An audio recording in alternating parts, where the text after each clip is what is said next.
అందరికీ నమస్కారం. కొత్త విద్యా సంవత్సరం వచ్చేసింది కదా. దానితో పాటే మనందరికీ తెలిసిన PRASHST యాప్ సర్వే కూడా మొదలైంది. అయితే ఈసారి ఒక పెద్ద ట్విస్ట్ ఉంది. ప్రక్రియ మొత్తం పూర్తిగా మారిపోయింది. కాని అస్సలు టెన్షన్ పడకండి. ఈ కొత్త విధానాన్ని ఎలా సులభంగా పూర్తి చెయ్యాలో స్టెప్ బై స్టెప్ చూసేద్దాం. అవును, చాలామందికి అబ్బా ఇది కొంచెం కన్ఫ్యూజింగ్గా ఉందే అని అనిపిస్తూ ఉండొచ్చు. ఎందుకంటే పాత యాప్ను పూర్తిగా మర్చిపోవాలి. దానికి ఈ కొత్త యాప్కు అస్సలు సంబంధమే లేదు. లాగిన్ అయ్యే విధానం దగ్గర్నుంచి సర్వే చేసే పద్ధతి వరకు అన్నీ కొత్తవే. కాని ఏమాత్రం కంగారు పడాల్సిన అవసరం లేదు. అవునండి, మీరు విన్నది కరెక్టే. ఇది 100% కొత్త సిస్టమ్. అందుకే మనమేం చేద్దామంటే ఈ మొత్తం ప్రాసెస్ను చిన్న చిన్న సింపుల్ స్టెప్స్గా విడగొట్టి అర్థం చేసుకుందాం. ఈ వివరణ పూర్తయ్యేసరికి ఓ ఇంతేనా అని మీకే అనిపిస్తుంది. సరే, ఇక అసలు విషయంలోకి వెళ్ళిపోదాం. ఈ కొత్త ప్రాసెస్ను అర్థం చేసుకోవాలంటే మనం గుర్తుంచుకోవాల్సిన ఒకే ఒక ముఖ్యమైన విషయం ఇదే. ఈ యాప్లో ఇప్పుడు 2 రకాల లాగిన్లుంటాయి. ఒకటి హెడ్మాస్టర్ గారిది, రెండవది టీచర్ది. ఎందుకిలా మార్చారంటే పనిని చాలా స్పష్టంగా విభజించడానికి. ఈ రెండింటి మధ్య తేడాని మనం అర్థం చేసుకుంటే సగం పని అయిపోయినట్లే. చూడండి, ఇక్కడ ఈ పోలిక చాలా బాగా ఉంది. ఇది మనకు మొత్తం ప్రాసెస్ను చాలా సులభంగా అర్థమయ్యేలా చేస్తుంది.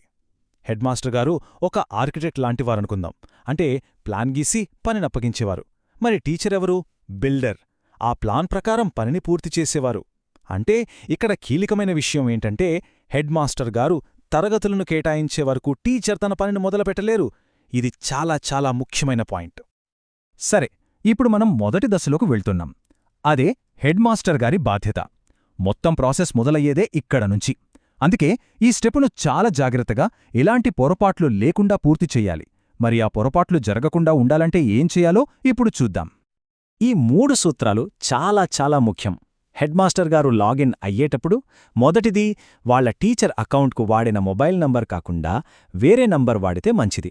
ఇక రెండవది, ఇది అన్నింటికన్నా ముఖ్యం, UDICE పోర్టల్లో రిజిస్టర్ అయిన స్కూల్ అఫీషియల్ ఈమెయిల్ ఐడీనే వాడాలి. మీ పర్సనల్ ఈమెయిల్ ఇస్తే సిస్టమ్ మిమ్మల్ని టీచర్గా క్రియేట్ చేస్తుంది. అప్పుడు హెడ్మాస్టర్కు ఉండాల్సిన ఆప్షన్లు కనిపించవు. ప్రాసెస్ అక్కడే ఆగిపోతుంది. చాలామంది ఇక్కడే కన్ఫ్యూజ్ అవుతున్నారు. UDIC ప్లస్ స్కూల్ ఈమెయిల్ అంటే ఏంటో కాదండి. మన స్కూల్ డీటెయిల్స్ అన్నీ ప్రభుత్వ పోర్టల్లో ఉంటాయి కదా, ఆ పోర్టల్లో రిజిస్టర్ చేసిన అధికారిక ఈమెయిల్ అన్నమాట. ముఖ్యంగా ఆ ఈమెయిల్ పనిచేస్తూ ఉండాలి. ఎందుకంటే దానికి OTP వస్తుంది. ఆ ఈమెయిల్ ఐడితోనే సిస్టమ్ వీరు హెడ్ మాస్టర్ని గుర్తిస్తుంది. సరే, హెడ్మాస్టర్ గారు లాగిన్ అయ్యారు. తర్వాత ఏం చేయాలి? లాగిన్ అయ్యాక కొత్తగా స్కూల్లో చేరిన టీచర్ల రిక్వెస్ట్లను యాక్సెప్ట్ చేయాలి. బదిలీపై వెళ్లిన వారిని తీసేయాలి. ఇవన్నీ చేశాక అన్నింటికన్నా కీలకమైన స్టెప్ వస్తుంది. అదే స్క్రీనింగ్లను కేటాయించడం. అంటే ఏ క్లాస్కు ఏ టీచర్ సర్వే చెయ్యాలో నిర్ధారించడం అన్నమాట. మళ్ళీ చెప్తున్నాను చూడండి, ఇది చాలా కీలకమైన పాయింట్. హెడ్మాస్టర్ గారు తన లాగిన్లో తరగతులను టీచర్లకు అసైన్ చేసేంతవరకు టీచర్ల లాగిన్లో టు డూ లిస్ట్ ఖాళీగా కనిపిస్తుంది. వారికి ఏ పనీ కనిపించదు. అందుకే మొత్తం ప్రక్రియ మొదలవ్వాల్సింది ఖచ్చితంగా హెడ్మాస్టర్ గారి దగ్గర్నుంచే. ఓకే, హెడ్మాస్టర్ గారి పని విజయవంతంగా పూర్తయింది. ఇప్పుడు బంతి టీచర్ కోర్ట్లో ఉంది. ఇక రెండవ దశ, అంటే టీచర్ గారి పని ఏంటో చూద్దాం. వాళ్లు చెయ్యాల్సిన ముఖ్యమైన పనులేంటో ఇప్పుడు వివరంగా తెలుసుకుందాం. టీచర్ గారి పని చాలా స్ట్రెయిట్ ఫార్వర్డ్గా ఉంటుంది.